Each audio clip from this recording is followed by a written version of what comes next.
Powerful galactic beings, welcome back to another video. They won't tell you this, but being chosen is not a title of praise, it's a weight. It's a spiritual responsibility. And the reason they all turn against you is because your presence shines a light they can't control. When you walk into a room, you don't even have to speak. Your energy says everything. And whether people are conscious of it or not, their spirits react. Some are intrigued. Some are intimidated. Some get defensive. Some get offended, because your very existence disrupts the comfort of their illusion. See, when you're chosen, you didn't ask to be different. You were born with a sensitivity to the world that others didn't understand. You saw through lies early. You questioned things people told you to just accept. You felt the weight of the world before you had the language to express it. And instead of being celebrated for that awareness, you were mocked, alienated, criticized, because your light made others confront their darkness. Not because you were judging them, but because you reminded them of what they've forgotten within themselves. People don't like being reminded that they've settled. They don't like being reminded that they've buried their dreams, silenced their intuition, compromised their truth just to fit in. So when you show up, fully in your purpose, or even just on the journey to it, they project their discomfort onto you. They call you arrogant. They call you delusional. They call you difficult, rebellious, weird. But the truth is, they see something in you that they've lost in themselves, divine conviction. Chosen ones carry a frequency. You walk with a level of self-awareness that makes others uncomfortable. Your presence feels like a mirror. It reflects what others have neglected, avoided, or feared to confront. So instead of looking inward, they blame you. Instead of asking, "What is this person awakening in me?" they ask, "Who do they think they are?" You need to understand this. People don't turn against you because you're wrong. They often turn against you because you're right, because you're aligned. Your alignment exposes their misalignment. Your growth reveals their stagnation. Your healing disturbs their complacency. And not everyone is ready to evolve. Not everyone is ready to take responsibility for their soul. And sometimes, it's not even that they consciously hate you. It's that your spirit is triggering something spiritual in them. This is warfare. This is not personal. It's energy. When your vibration starts elevating, when your calling starts activating, when your insight becomes undeniable, low vibrational forces will use the people around you to test your resilience, to challenge your peace, to distract your path. That's why the attacks don't come from strangers. They come from friends. They come from family. They come from co-workers, partners, even religious folks. The betrayal often comes from those you love most. Not because you've harmed them, but because the light on you irritates the demons hiding within them. Some of you have wondered, why do I keep losing people? Why do the people I support the most end up turning on me? Why do I walk into rooms and feel resistance I didn't earn? Let me tell you something, when you carry divine favor, you will provoke spiritual warfare. You will agitate spirits. You will draw envy without even trying. And if you don't understand this, you'll start thinking you're the problem. But hear me clearly, you are not the problem, you are the catalyst. Chosen ones are not here to blend in. You are here to awaken. You are here to provoke growth. You are here to break generational curses. And that makes you a threat to systems that rely on people staying asleep. So you're not going to be celebrated. You're going to be misunderstood. You're going to be falsely accused. You're going to be mischaracterized, because people can't define what they can't control. You're going to see people you once trusted start pulling away. You're going to feel isolated sometimes. You're going to be tempted to dim your light just to feel accepted. But let me remind you, if your light disturbs the darkness, that means you're doing something right. Stop shrinking to make others comfortable. Stop apologizing for your anointing. Stop second-guessing what God already confirmed in you. Rejection is not a punishment. It's protection. God removes people from your life not because you're unworthy of love, but because you're too sacred for chaos. You are too focused to be surrounded by confusion. Some of the people turning against you are not your enemies, they're your lessons. And when you're chosen, you don't just go through pain, you grow through pain. You don't just lose people, you evolve beyond people. You don't just get attacked, you get strengthened. Listen closely, being chosen does not mean you're better than others. It means you're called to live differently. It means your path will be unconventional. Your standards will be higher. Your obedience will be tested. Your battles will be heavier. But your purpose, it will be undeniable. And that's exactly why they turn on you, because deep down, they know they can't walk where you're walking. They sense that your destiny is divine, and that scares them. Not because you're against them, but because you're beyond what they can comprehend. Your future is too big for their comfort zone. People fear what they can't label. And they often hate what they secretly admire. You ever notice how the same people who criticize you keep watching you? How the ones who mock your path still copy your moves? How those who claimed you were lost are now trying to follow the trail you blazed? That's the irony of being chosen. You'll be hated and imitated at the same time. And through all of that, you have to keep walking. You have to stay rooted.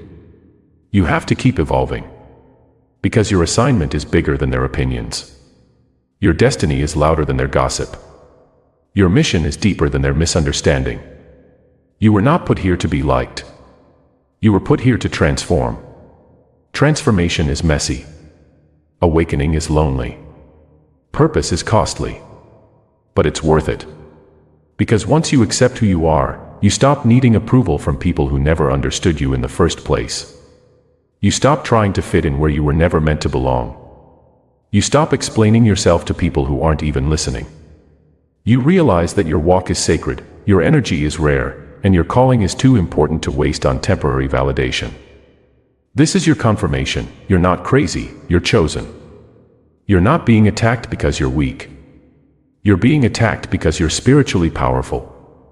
You're not losing people because you're flawed. You're losing people because you're evolving. And evolution requires separation. So let them go. Let them misunderstand you. Let them talk. Let them project. Let them lie. Let them assume. Because your purpose doesn't need their permission. God didn't give them the vision, He gave it to you. They weren't in the room when you were weeping for clarity. They didn't feel the fire when your spirit was broken but still burning for truth. They didn't see the nights you wrestled with doubt but kept showing up anyway. They don't know the cost of your oil. They don't know the weight of your cross. But you know. And God knows. And that's enough. And here's the deeper truth, the more light you carry, the more you disrupt the shadows in others. See, most people aren't actively trying to be wicked, but when they're not rooted in awareness, your very presence agitates the parts of them that have been hiding in comfort zones.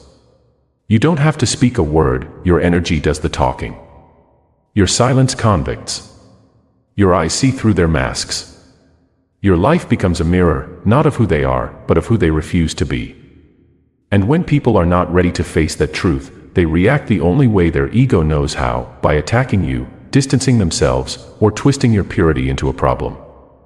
This is why they turn against you. Not because you did something wrong, but because you were doing something right, often silently, often privately, just walking with God, just staying faithful to the unseen, just refusing to bow to what the world celebrates. And they can't process that.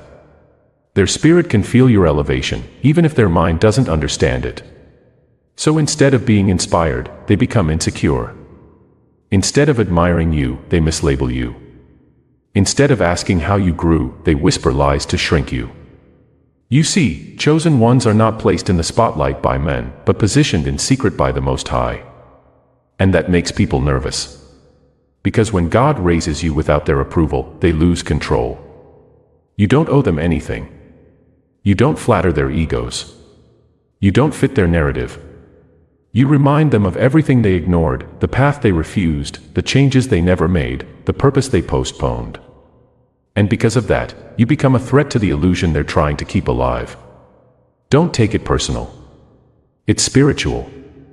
What you're dealing with isn't just social drama or personality clashes. It's warfare. The type of warfare that doesn't always scream, but it creeps, through subtle envy, passive rejection, betrayal wrapped in politeness, silence where support should be, gossip disguised as concern. You know what I'm talking about. Some of you have been targeted without a reason, pushed out without an explanation, abandoned without closure. And you've been left wondering, what did I do wrong? But chosen one, you didn't do wrong, you did different. You did divine. You did destiny. People turned on you because you remind them that God still chooses. That favor isn't fair. That oil can't be bought. That calling cannot be copied. That purpose won't be negotiated. You carry a vibration that doesn't conform, and that unsettles the conformists. You hear a frequency that others tune out. You walk to a rhythm most can't follow. And because they can't categorize you, they criticize you. It's easier for them to say you've changed than to admit they've stayed the same. Listen to me, when you're chosen, your presence will expose the counterfeit. And when you don't play the game, they'll try to remove you from the board. But let them. Because rejection is direction. When people walk away, it's God's way of clearing the path for those who can walk with you at your level. You don't need an audience to fulfill an assignment. You don't need a crowd to carry your cross. Chosen ones are often called to climb alone. That's the price of the mantle. You weren't called to be liked, you were called to be light. And sometimes light is too bright for those who have lived too long in the dark. They'll say you're arrogant, when really you're just confident. They'll say you're acting different, when really you're just walking in your truth. They'll say you're judgmental, when really they're convicted by your standards. Don't dim to comfort them. Don't shrink to keep them close.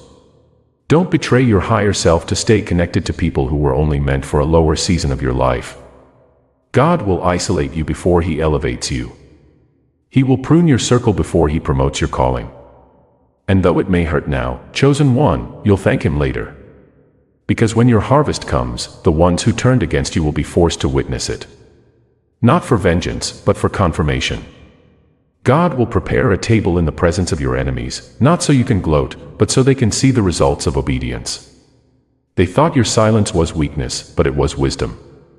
They mistook your solitude for sadness, but it was sanctification. They counted you out, but God was just counting the days until your appointed time. You are not cursed because people rejected you. You are blessed because God selected you. Their betrayal didn't break you, it revealed you. It carved out the space for you to walk with power, not popularity. You were never meant to be common. That's why you've never fit in. That's why every group you tried to be part of eventually turned on you.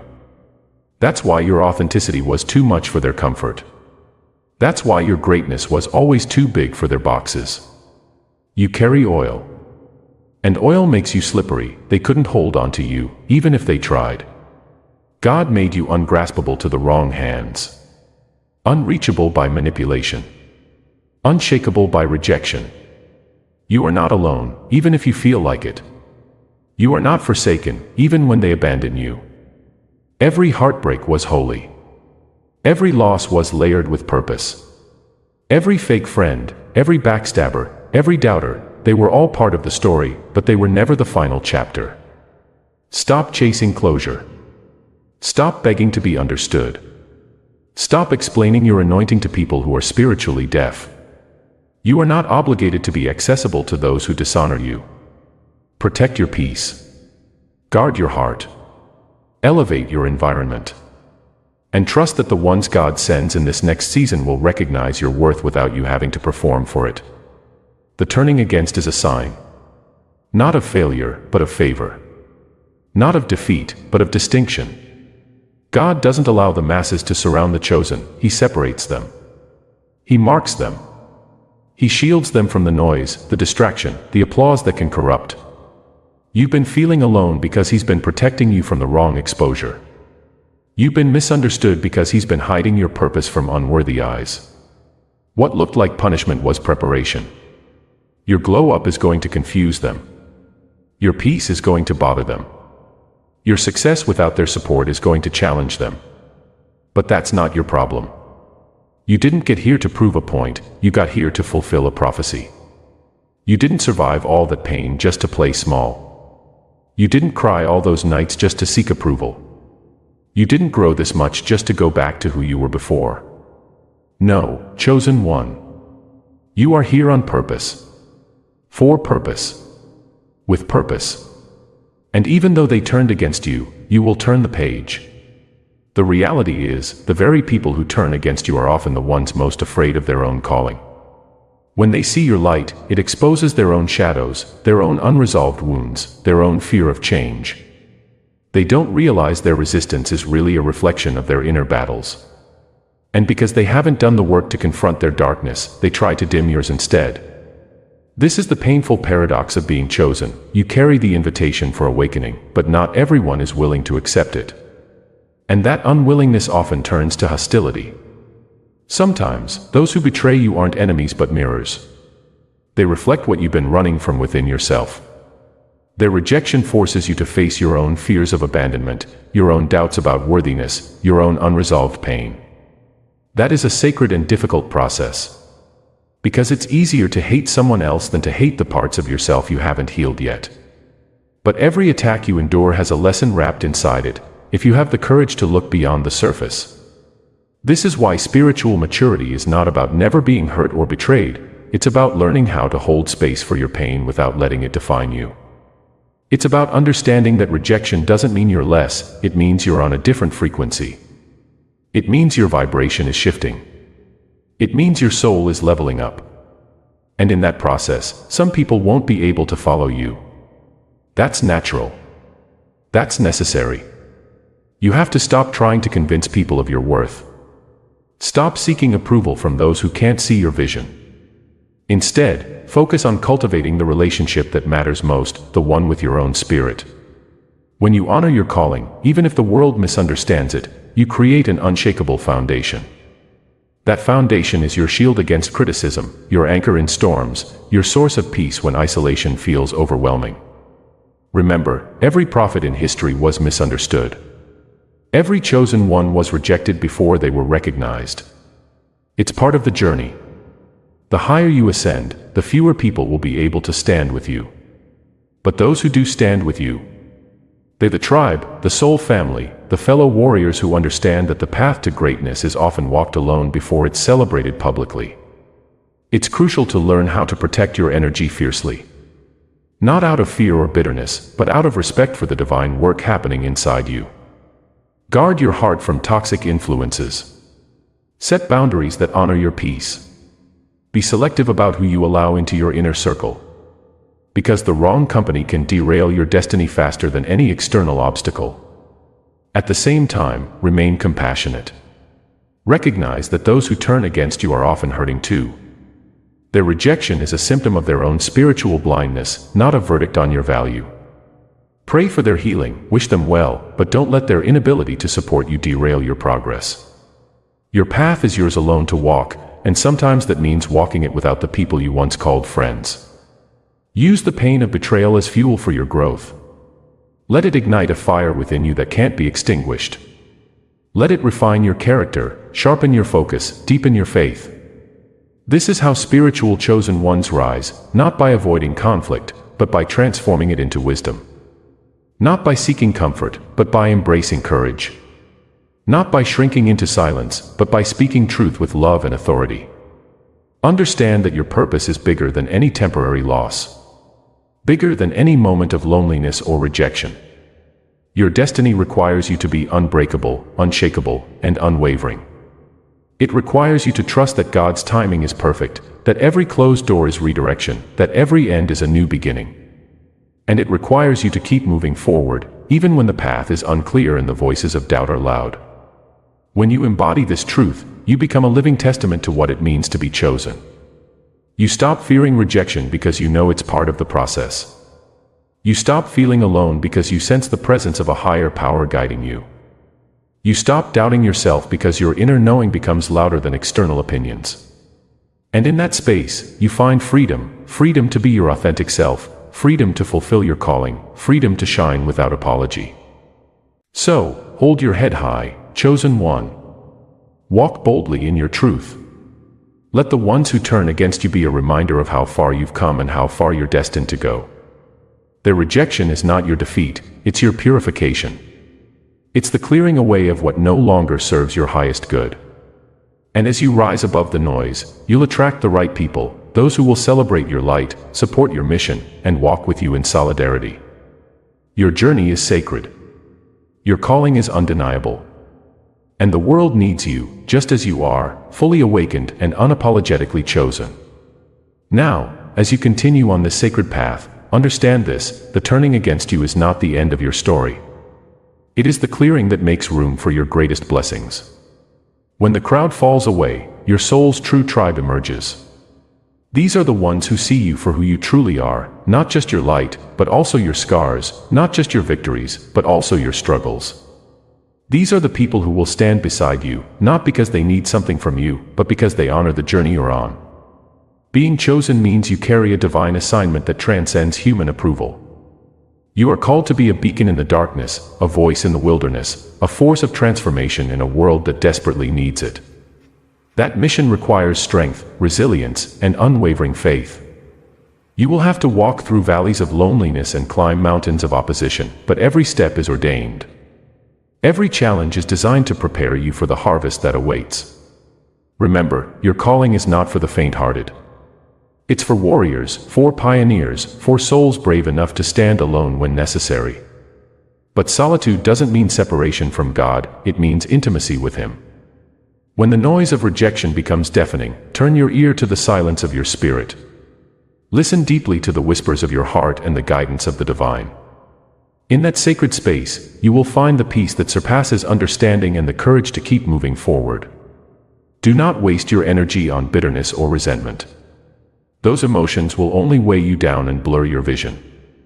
Instead, cultivate compassion for yourself, for those who've turned away, and for the path you're walking. Forgiveness is not about excusing betrayal, it's about freeing yourself from the chains of past wounds. It's about reclaiming your power so that you can shine even brighter. Your life is a testimony of divine selection. Every door that closes is God's way of saying, "This is not your destination." Every trial is a refining fire, burning away what is not of your highest purpose. Every moment of rejection is an opportunity to deepen your trust in the one who called you before you were formed. So stand firm in your identity as a chosen one. Embrace the solitude as a sacred preparation. Celebrate your authenticity as your greatest strength. Walk boldly knowing that your path is lit by a light that no darkness can extinguish. And when the world turns against you, remember, it is simply the shadow reacting to your light. The journey of the chosen is not easy, but it is glorious. It is a journey of transformation, empowerment, and divine purpose. And in that journey, you will discover the truest version of yourself, whole, radiant, unstoppable.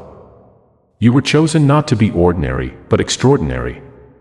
Not to follow the crowd, but to lead the way. Not to conform, but to transform. So rise up with courage, move forward with faith, and shine with the fierce love that only a chosen one can carry. The world awaits your light. It's time to show up and claim your destiny. I hope this video was really helpful. See you in the next video. Peace, love, and life.